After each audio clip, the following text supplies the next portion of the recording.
Hi everyone, welcome to actually the first episode of our newly branded The Loop podcast. Really excited today to be joined by Steffen, who's CMO and co-founder of Dreamdata. Today's episode, we're going to be talking about illuminating the B2B buying journey as buying behaviour has shifted.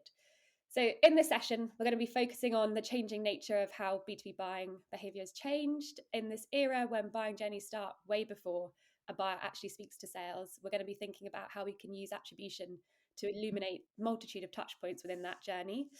We'll be going into some of the pitfalls many B2B companies fall into with attribution, offering some advice to companies who are not too advanced in their attribution efforts. And finally, we'll show practical ways B2B companies can start illuminating that full buying journey in 23. So I'm going to kick off first by asking you, Steffen, to introduce yourself and Dreamdata and what you do with a bit of context of like your company size, etc., so everyone can kind of get a steer from where you're coming at this from. And thanks so much for joining us. Thank you so much, Alice. I didn't realize I was the first guest here, so I'll try to keep up the quality level for future guests as well. Then I'm a co-founder of Dreamdata. I've been doing B2B marketing growth related roles ever since I graduated university, now more than 10 years ago. It's always been B2B companies. It's always been pretty digital companies. So when I'm speaking, I'm pretty biased by only having been in companies that are like thinking very, very digitally. I think my whole entry point into kind of why you can say that this topic of attribution, or more like basic knowing what works topic, has come from my own experience of like the company I was at before joining Dreamdata. We were selling the B2B hardware into schools and businesses. And we went through this journey of, zero ad spend to 100,000 ads, 100,000 euros on ad spend per month. And then kind of the first 10, 20,000 you put in, you kind of see the cause and effect relatively clearly. But the last 10, 20,000 you put in, you're a little bit, okay, yeah. I don't know really how this connects. And I was super focused on, like, I really want to do marketing to produce revenue for our company. But I just simply didn't know how to do that because of this. Now we're in 2016 or something like that, but I really, really couldn't find any smart ways of doing so. So I was looking at ad spend marketing activities in the present month where we carried them out, even though I would know that the journey obviously is going to be 6 months, 12 months, etc. But it was anything I had available. And then at the end of my tenure there, I met my now two co-founders of Dreamdata, who had been going at this problem from an engineering side of things. They were leading product and engineering at Trustpilot, a review platform, and they knew that platform signed up 5,000 accounts organically every month, which were in the beginning valued at zero. Mm-hmm. And then they would applaud the salespeople whenever they sold something. So they just started asking, okay, let's try to look at what happens to this account once we see it the first time, and how long does it take before we sell to them? What are the digital touches on this path? Is there any indicator of whether it's better to get it from a certain channel or another channel? Can we predict churn this way or upsell and stuff like that? And this basic idea about knowing as much as you can about the customer journey is still kind of the core idea for what we do at Dreamdata today. The core of our product is really, you can say, a go-to-market data platform for B2B companies. So anything that touches your account journeys, we extract out of whatever silo that it lives within. And then we build account-based timelines of every touch of every account. So that's kind of then attribution is, you can say, a small feature within the delivery of that product. Amazing. Thank you. Attribution has always been, and I think will always continue to be, a source of hot debate among marketers, and definitely everyone has a different philosophy towards it, and it's a problem that we'll continue to try and solve, and it only gets more complex as this buying journey changes. And I know myself, I've been through my own journeys with attribution, so I'm really interested just to hear from you, like, your philosophy around attribution. I see that you actually use the term revenue attribution. You kind of touched upon it a little bit in that introduction, but just interested to learn a bit more about like why that's important and what it means to you and how that feeds into your overall philosophy when it comes to attribution.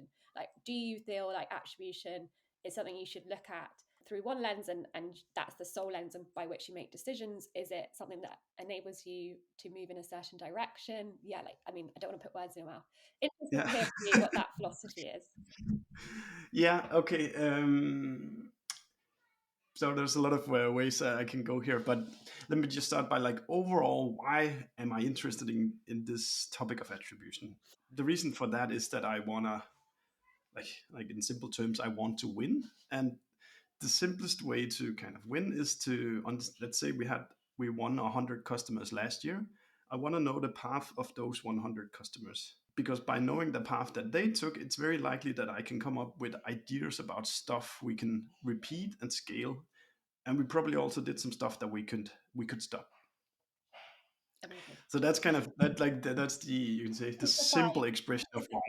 When it comes to marketing, I think you're a big proponent of that as well, is that you want to start with what makes sense, meaning in the sense that firstly, we need to make sure that our activities are getting in front of the right people with the right messaging. That one I subscribe to completely as well. Where you then want to be doing or like thinking about attribution is where you need to go from kind of gut feeling and move over to where do we, in like next year, if we double our budget, what do we do? Or as many marketers has experienced the last couple of months here, like let's cut the budget with 50%. Which 50% do we keep? But then it's important to think about as well that there's stuff that is easy measurable, which is like a click on an ad that became a demo call. Mm-hmm. Whereas, like, for example, I follow a lot of your LinkedIn posts, and somebody just consuming that and ending up at Cognism a few months later is completely impossible to track. Yeah. or at least close to impossible to track.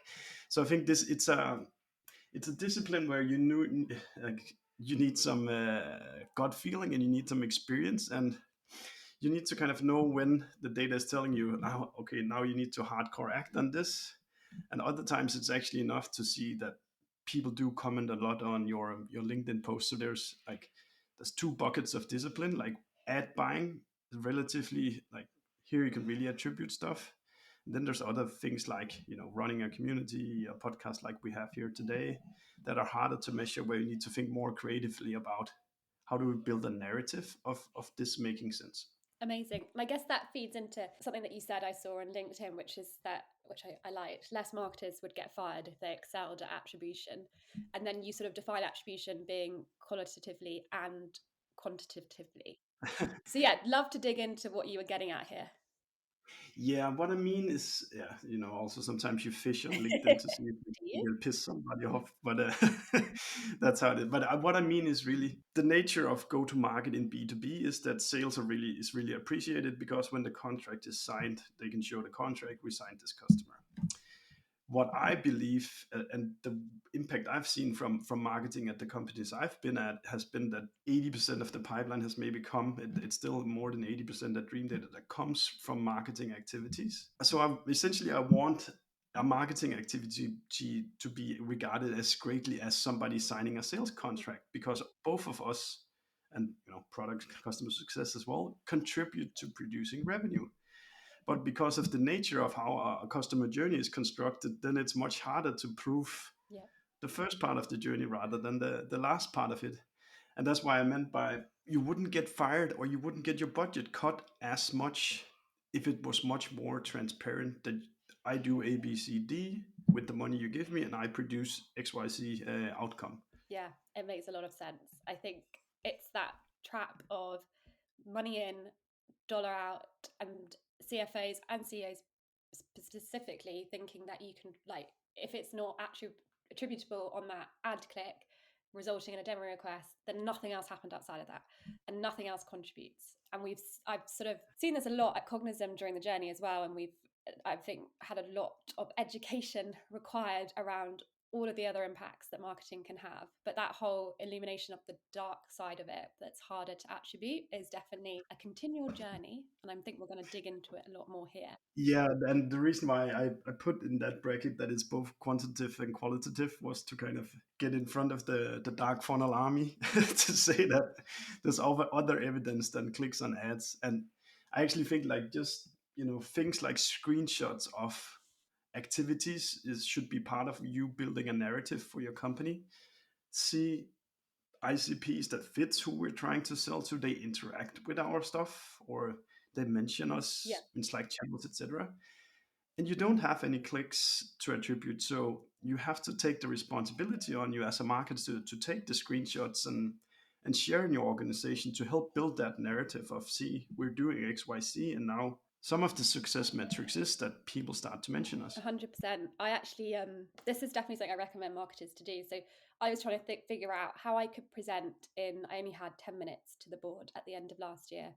And obviously I had all of the metrics, and the metrics were great in terms of revenue and pipeline, but I wanted to explain what was this whole demand gen thing we were doing, and like the impact it was having inside of dark social.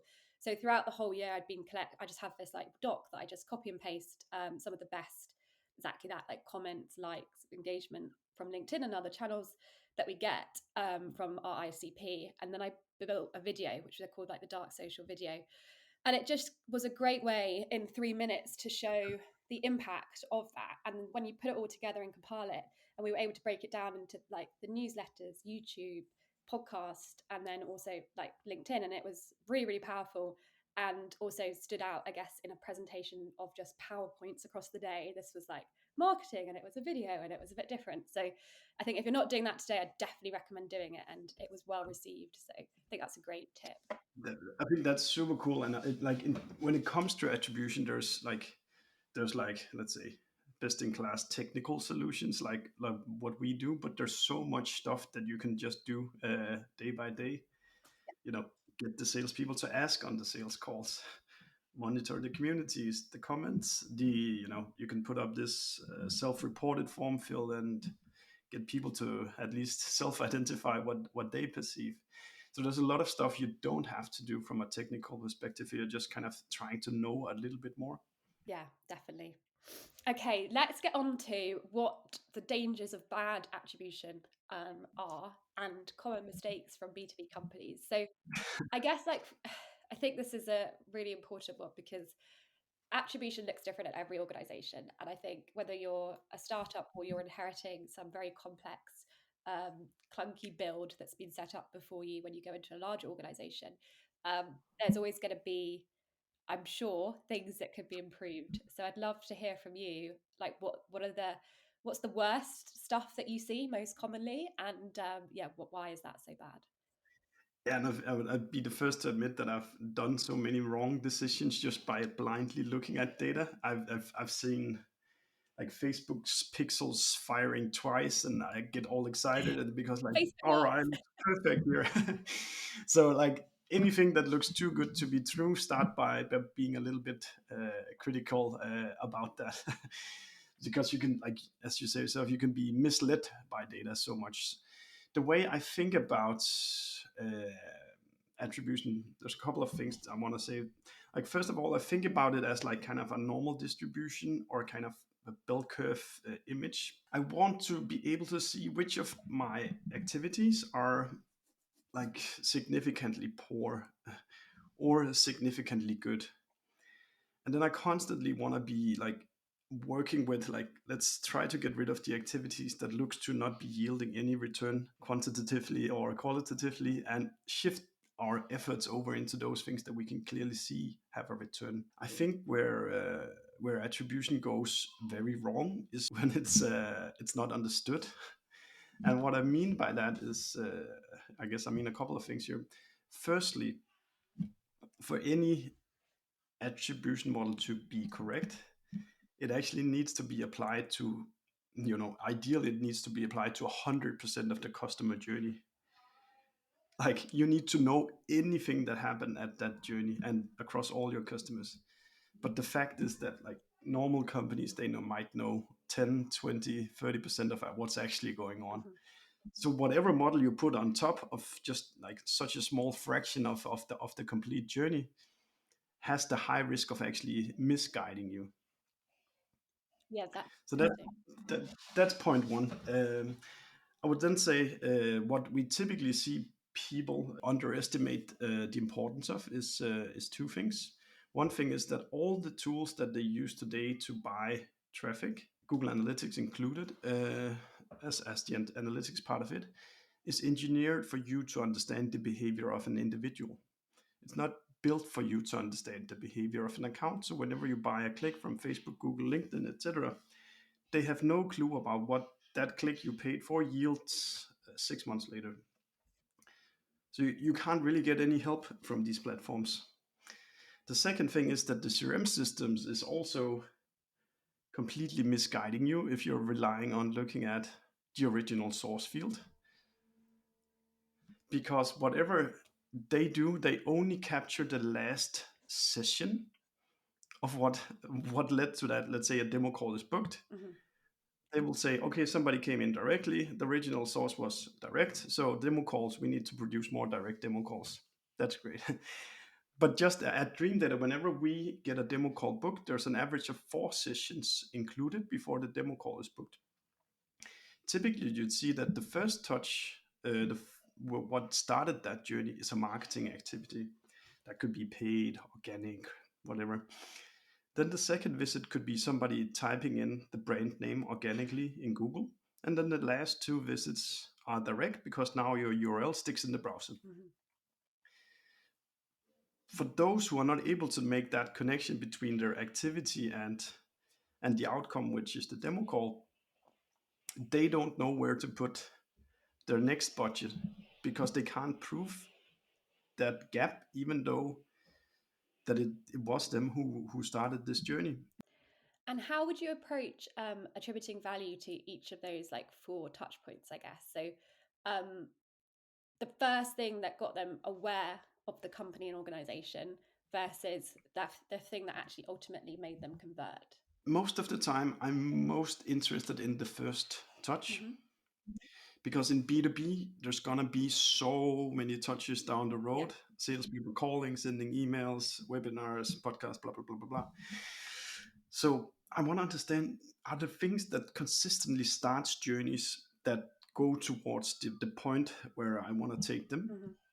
Because as you start retargeting, etc., it can become a little bit muddier and a little bit less distinct in terms of what's working or not.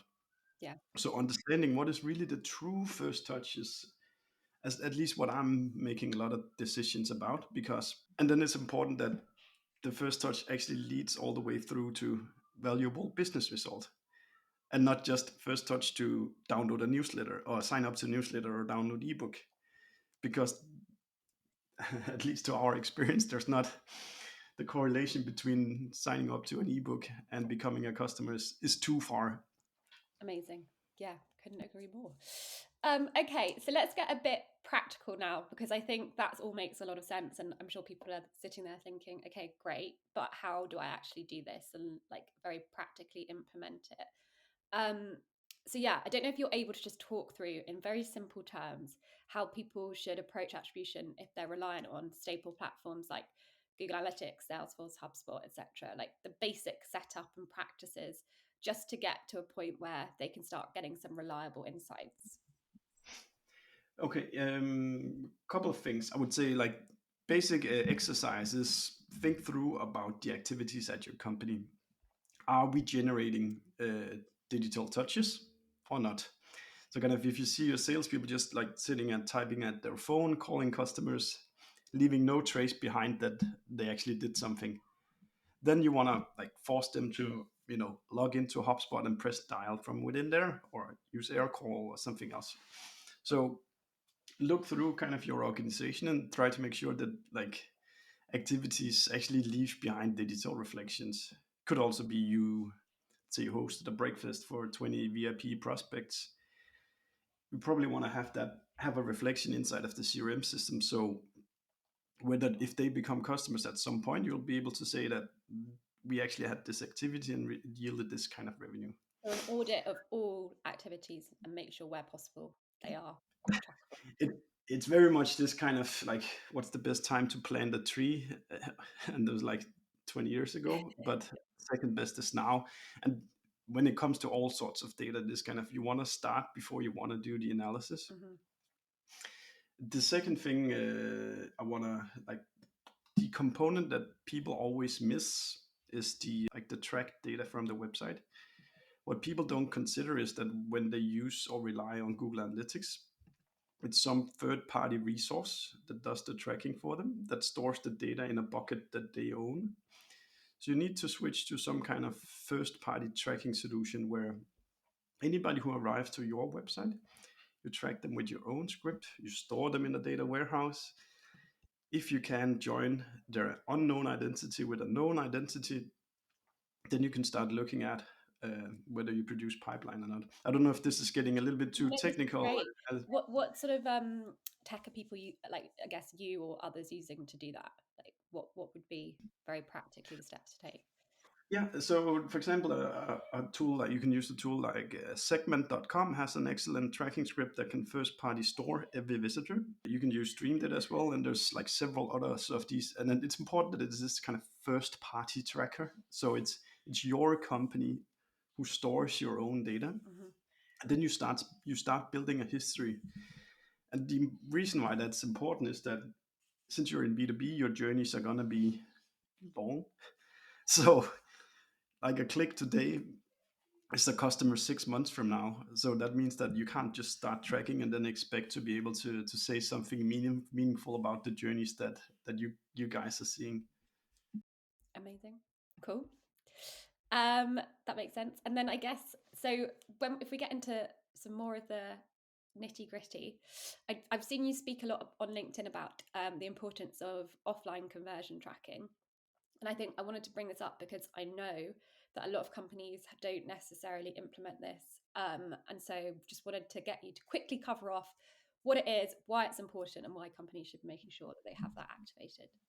Really happy to, Alice. It's just a new feature we've launched, so happy to talk about it. But if essentially what you want to be using offline conversions for is, because in B2B we don't sell a running shoe, so you click a button, you buy, and then we ship. In B2B we buy a click, then it takes 6 or 12 months, and then we sell. Offline conversions means that we can take pipeline data and feed back into the ad platforms to inform the algorithms about what are the good clicks and what are the bad clicks. So if you've bought 10,000 clicks, how many MQLs did they yield? How many SQLs did they yield? And how much did you win?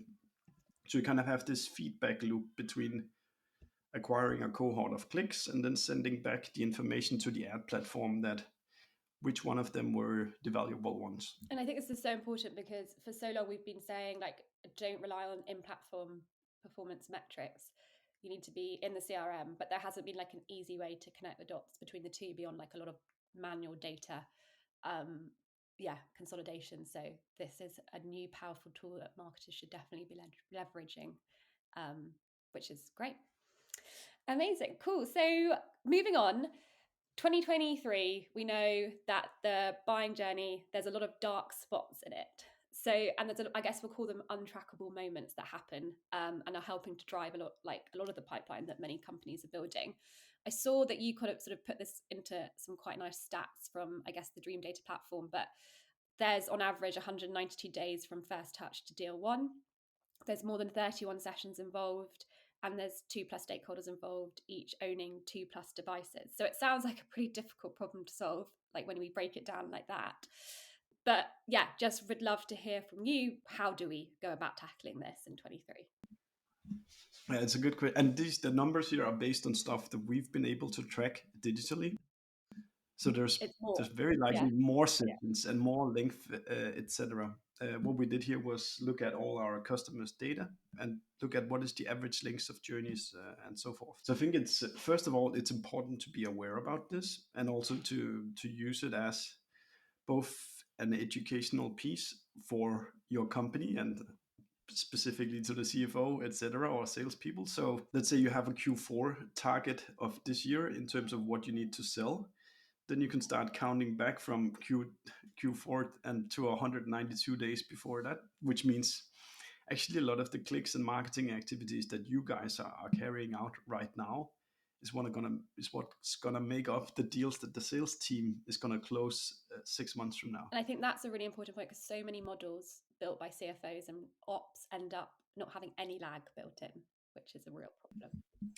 Yeah, and what we actually found, which I find really interesting, is that what normally when you ask a company how long is your sales or your customer journey, what they tell you is really how long the sales journey is Yeah. from the first conversion until they sell.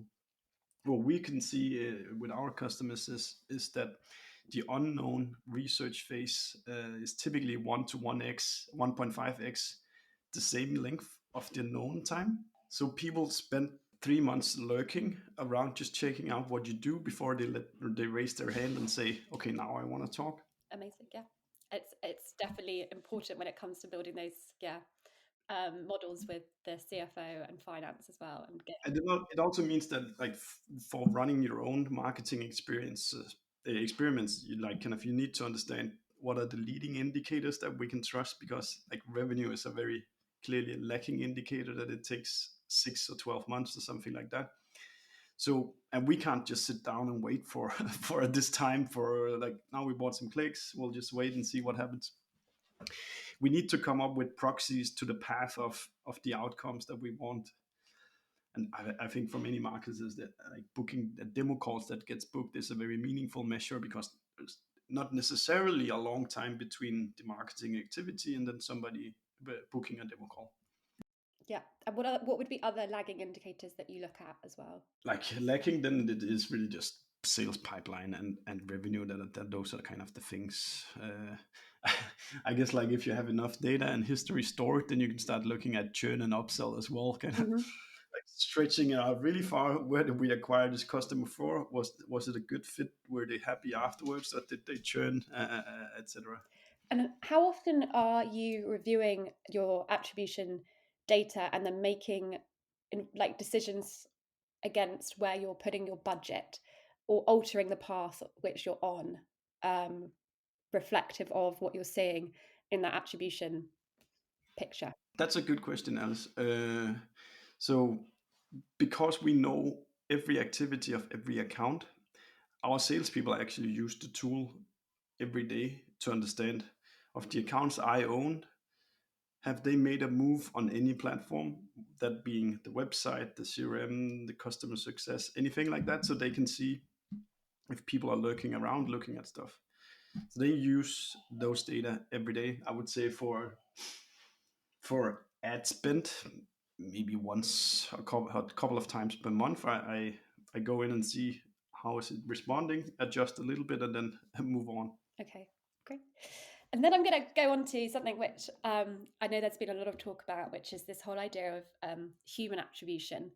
So obviously Refine Labs and Chris Walker are big advocates of adding to your demo form, or as we do on our thank you page, just a question of like, how did you hear about us? And to free text, collect that data and have that feed into your CRM and be a hybrid kind of attribution model where you use that qualitative feedback to help illuminate a lot of that dark social stuff we've spoken about that we know happens, alongside what you get from your actual data-backed attribution model. So just would love to hear from your perspective, is this something you're like a proponent of? What are your thoughts and views on it, and how would you implement it? Yeah, actually, a funny thing, we actually put a case on our website where we recorded self-reported attribution on 100 demo calls. And then we also made our survey. I know Chris and his team has made their survey as well. What I can say from we did it on 100 demo calls that got booked. I would say, one, it doesn't cost you anything to have the form field. So I would recommend anybody to always have it, because maybe you learn something. And we only ran it for 100 demo calls, but what we found was that it was quite often very vague or non-directional. Like when people put in Google, okay, what did you search for? What did you click on? Yeah. And if it's hard to kind of what should I do more by knowing this? And so it's kind of, I'm sure it works great for certain things, but we could see there was a lot of people that don't know how they got sucked into your funnel, Yeah. Yeah. and then they report some of the latest things that they remember. I think it's also a little. You'd also then tend, or at least something you should be aware, that you can get a little bit confirmation biased. So say you run a podcast, then you really want to see that that podcast gets mentioned in the form field. So, okay, somebody mentioned it, that must mean that the podcast is great. It might be. You just have to kind of like look yourself in the mirror and say, answer whether are we exaggerating the what we're interpreting here or not. But yeah, people can go to our blog and then search for this blog post. We put out all the answers just to try to kind of say this is what we got and how we interpreted it. Mm-hmm. So like a bottom line, I would pretty much set it up for most companies because you might discover stuff that works. To me, versus what we have available at Dreamdata, it was really not directional in terms of what should we do next by learning this. But I don't know, Alice, with you, what's your impression of it? Yeah, I think we're a little bit similar in that like we report on it every month, and we sort of we build the view, and we see very much the same picture, which is that we know that our organic LinkedIn is working. We know that our subject matter experts are working, and we know that um, we also know the podcast works, and those things come out every time, and they're quite strong indicators that these are things we should continue to invest in. It's been useful for me to showcase that to the board and the exec team so that I can show like that this sort of media machine we're building is having an impact. Definitely being able to do that with data is helpful, but it hasn't shifted our strategy. The place where it has actually illuminated a new channel that we've been working on, and that is now having an impact, is YouTube. So we started recently spending some more money on YouTube, and we spend some of it on like TV. So that's super difficult for us to track from like any Yeah, other yeah, yeah. mechanism. But we've started to see that appear a lot more and more in that human That's super nice. attribution form. So that's been a really like positive indicator for us that that money is being well spent. So yeah, I guess. Yeah, it's that makes a lot of sense, and it's like, and that's why like you don't, if you didn't have that field, you wouldn't know that somebody was exposed for it on YouTube and then ended up on your website afterwards. Exactly. We've been trying, I've spoken to so many people about this. I was like, how are you tracking YouTube if it's on being shown on the TV? Like, what are you beyond a QR code and then to a specific offer? Like, how would you be doing this? And there's no good answer bar human attribution. And watch time. Those would seem to be the two key, but obviously watch time still doesn't de-anonymize any individual Yeah, interaction. So yeah, for us, I guess, and I think this is sort of what Refinance and Chris talk about, is maybe it's giving that validation to stuff that's in test phase, and then yeah, giving you early signals, like leading indicators that that investment in that channel should probably be worthwhile continuing. yeah. Then what also becomes a little bit hard is the like the budget component of it. Kind of, if you get one person to write YouTube out of 100, what does that mean in terms of how much more, or is it the right amount you're putting into YouTube, or could you put in more, or Exactly, and then also the makeup of those people, because are they, especially today's economy, like are they the people who are most likely to like stay the longest and give us the healthiest return, or yeah, are they sort of some of those like lower end customers that just that sort of that in-depthness, I guess, of detail we don't have from that at all. We just have a directional at this point. Yes, we should yeah, continue to invest a bit here. that's super interesting. Cool. It is like it comes down to, can we get in front of the right people with the right messaging? Yeah. Then it works.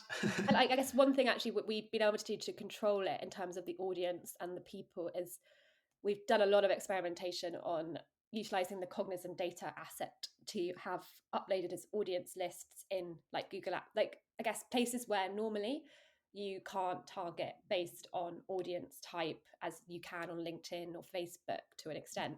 Like so Yeah, intent channels like Google, and then also to an extent YouTube. But because we've tried the whole upload a specific list and match it on Google Ads, and you get very little traction in terms of hmm. like volume. So we did try it with YouTube, and we've actually seen that we get the volume, Yeah, and then we're also controlling who in terms of the audience makeup because we're providing that data. Which yeah, us. Oh, yeah, you guys. Given the nature of what you do, you must be able to build some pretty nice lists. yeah, and that's a key part of I guess what we're experimenting with on the quality side. Yes, excited to see where that leads us to. But yeah, Yeah, super nice. amazing.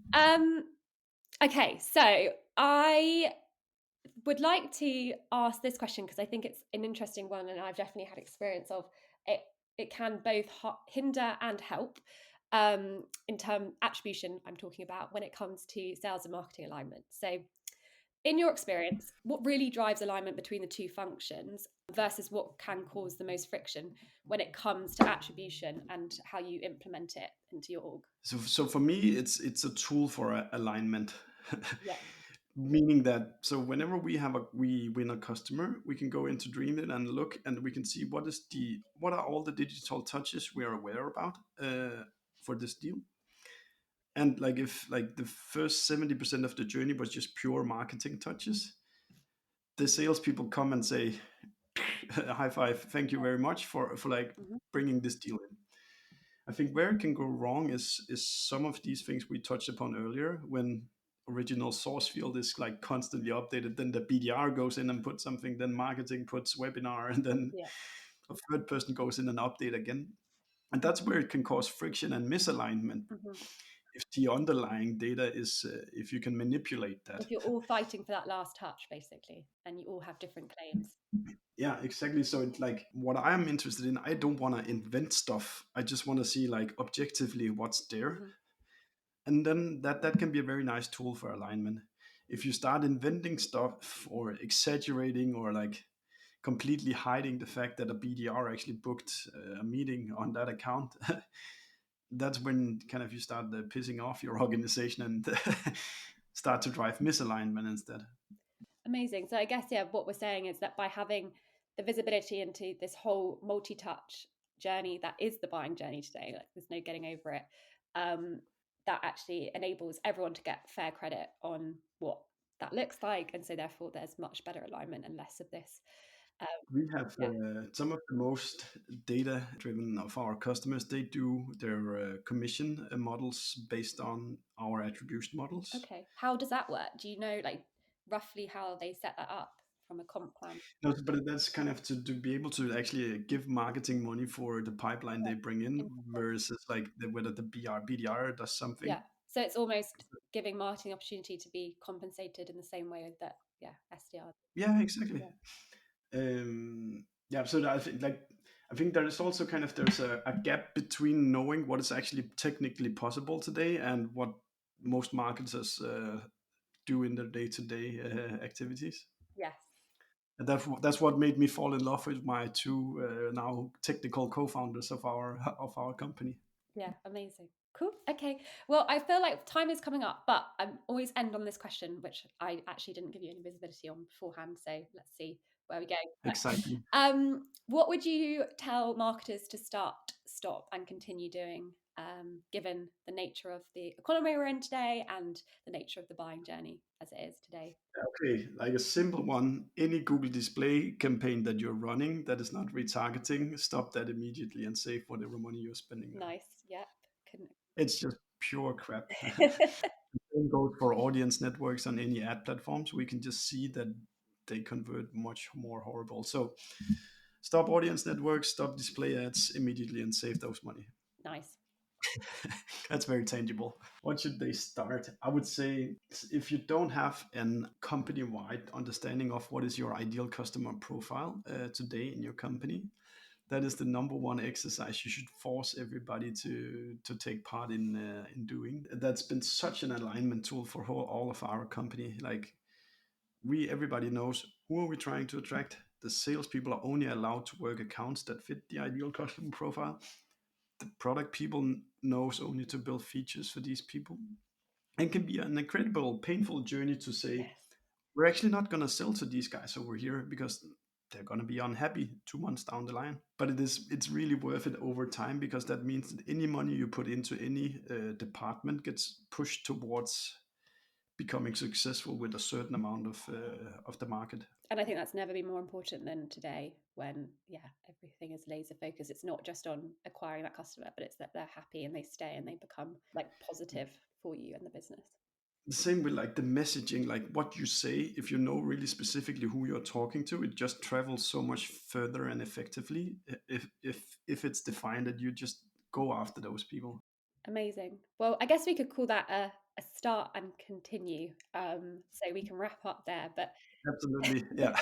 it has been such a pleasure to talk to you, and I think it's been a really interesting episode. So I hope that people listening have taken something away in terms of what they can implement into their business from an attribution perspective.